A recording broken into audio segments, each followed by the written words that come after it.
उमेश अण्णांच्या ह्याच्यावरती आताची सध्याची आपली मॉल आपली काय प्रतिक्रिया आहे? नाही, नक्कीच पूर्ण सोलापुरात महाविकास आघाडीचे उमेदवार हे खूप चांगल्या पद्धतीत प्रचार करतायत.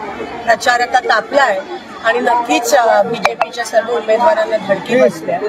आजकाल आपण बघतो मोदीजी जातात पण त्यांचा काहीच इम्पॅक्ट होत नाहीये आणि नक्कीच आमचे सगळे महाविकास आघाडीचे उमेदवार सोलापूर लोकसभेमध्ये विजयी होतील ह्याबद्दल मनात काही दुःख नाही. निवडणूक आयोगाकडनं वारंवार फक्त महाविकास आघाडीच्या दिग्गज नेत्यांचीच हे बॅगा तपासली जातात. बघायला गेलं तर एकंदरीत हे वनवेज फक्त कारवाई चालू आहे. आपल्याला ते माहितीच आहे, आम्हाला अपेक्षित आहे. ईडी असेल, सीबीआय असेल, पोलीस असेल, सगळ्या गोष्टी त्यांनी ताब्यात घेतल्यात.